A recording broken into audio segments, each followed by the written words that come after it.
You saw Kurt Busch move into 4th place ahead of Dale Earnhardt Jr. And what about Matt Kenseth now, Steve? Mike, that caution flag was a good break. Remember, Matt Kenseth said he may have had a flat tire or a loose wheel, so they put 4 new tires on. But his concern right now is on exit of pit road, he made contact with the 22, and he's got some sheet metal rubbing one of those Goodyear tires.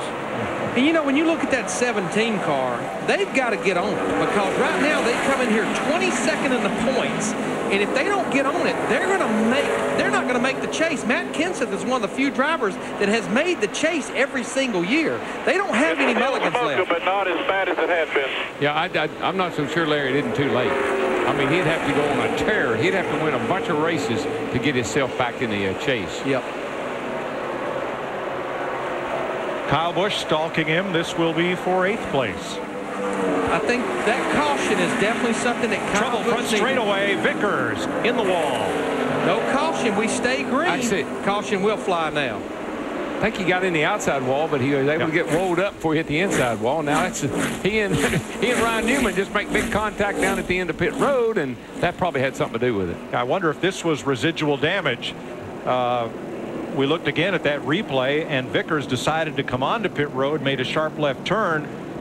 Newman was already coming along the apron at a pretty good clip to get to pit road, and with the big headrests on these cars, for some reason, Vickers nor his spotter saw Newman coming. There we go. He got up in the wall pretty hard there back in the middle of turn 3 and 4.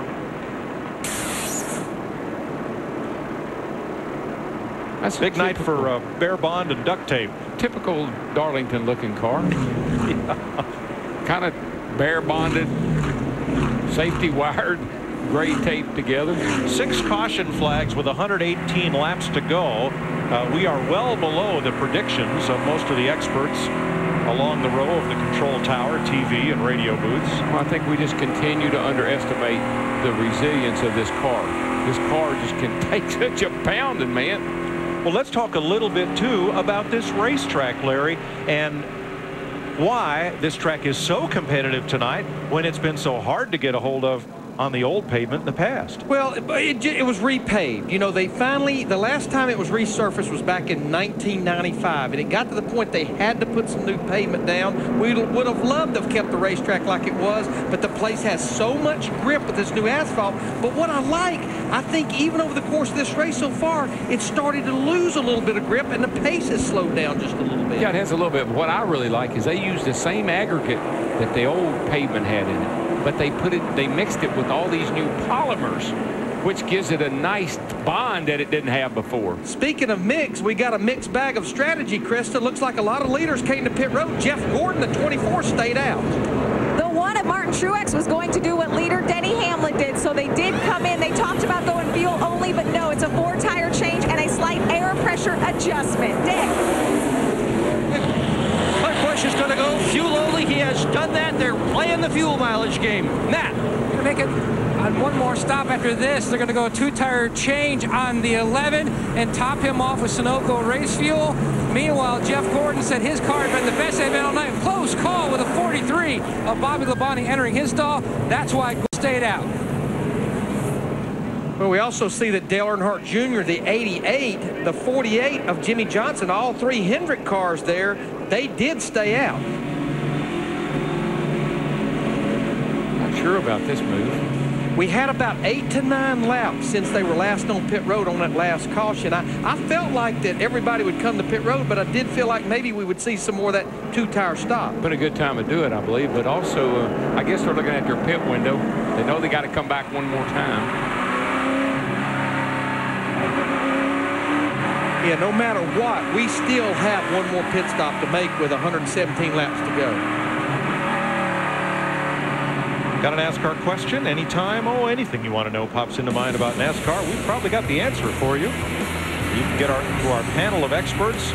Ask the Pros, built by the Home Depot, foxsports.com/askthepros.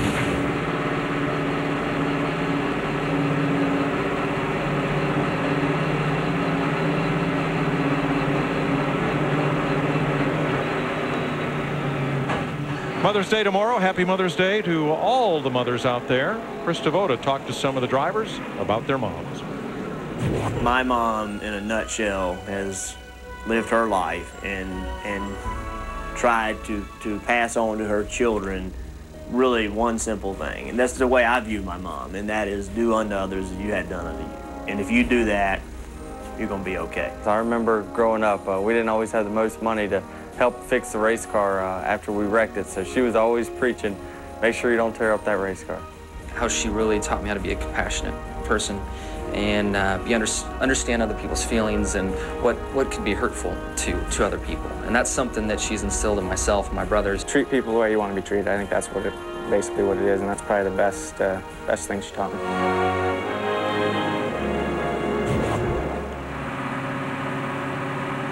Now, the top 7 cars stayed out, including who we're looking here with Carl Edwards in the 99. Jeff Gordon, Dale Earnhardt Jr., Jimmy Johnson, Dave Blaney, Kyle Busch, Carl Edwards, and Travis Kvapil all stayed out.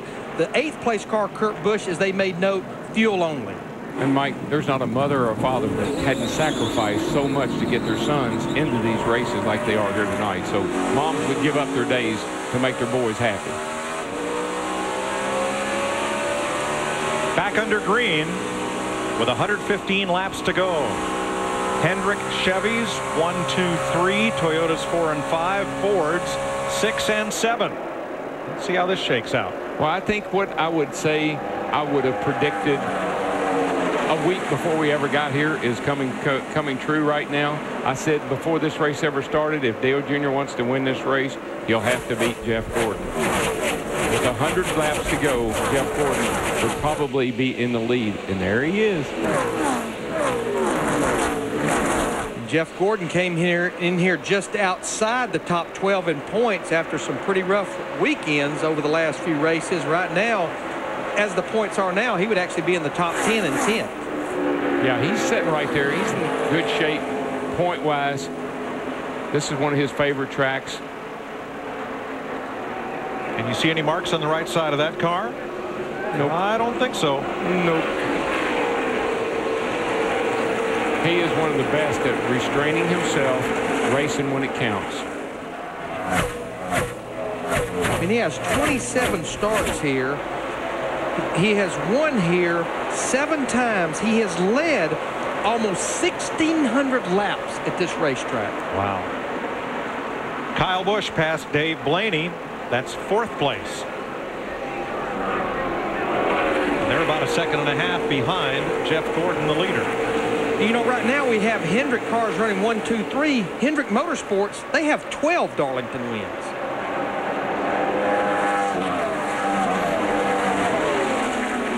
Well, it's the guy that's running right there, there in the 18 car.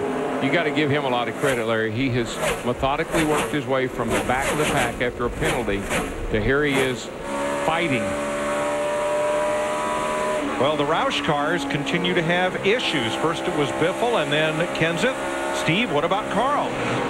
You know what, Mike? Carl Edwards just said the same thing Matt Kenseth said about 25 laps ago. I feel like I have a loose wheel. It's the exact same thing, but Carl's riding it out right now. Okay, so now we think we've had 3 Roush Fenway cars that have fight loose wheels. Greg Biffle, we heard his interview.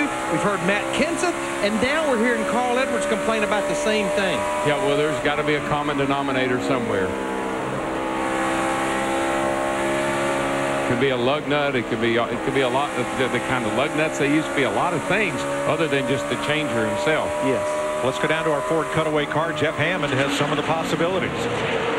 Well, right now, Mike, when you take a look at one of these one of these wheels has been up on the racetrack tonight. You can see one has already picked up the Darlington stripe. This is actually some of the ball that's stuck inside the wheel between the tire. The Goodyear is gone. Daryl's talked about that all night long. And you also talked about the durability of this race car. Let me show you why. Last year we talked about 2 befores in behind here. Now it's the Dow Corning barrier that's between this door skin and the roll cage. This is what's keeping these sides off the wheels and giving these guys an opportunity to continue. And one other thing, you want to see what these guys were racing on last year? Well, here's a piece of the original concrete, asphalt, and it looks like concrete with all the white stones in it. Daryl's talked about the fact that she's got a makeover, smooth as silk, also a really deep black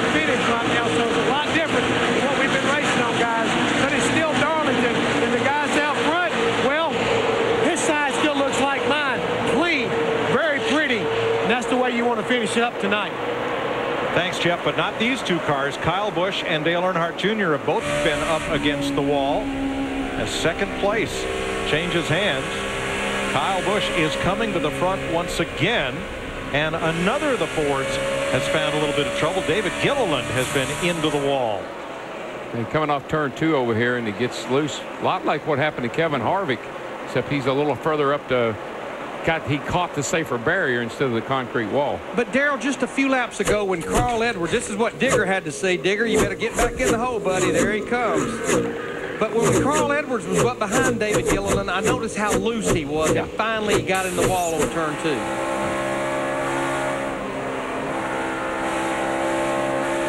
Larry, we've been in the car with Carl a number of times tonight, and he's really working that throttle. In and out, like he's running on a dirt track somewhere. Steve is still in Carl's pit. Mike, his crew chief Bob Osborne just radioed to him and said, hey, your teammate Jamie McMurray just described the same sensation. It feels like a loose wheel, but it's not. Just hang in there. Well, that psychologically might work. I don't know, but what about Matt Kenseth and what about Greg Biffle, my other teammates? Yeah, Greg Biffle's quote, loose wheel, unquote, left a whole lot of oil in the center of under the car in his pit stall, and Biffle's out of the race. So some sort of component problem on the Roush Fenway cars as Jeff Gordon leads Kyle Busch by a second and a half. Hey, I like the way this one's looking. More NASCAR action on Fox.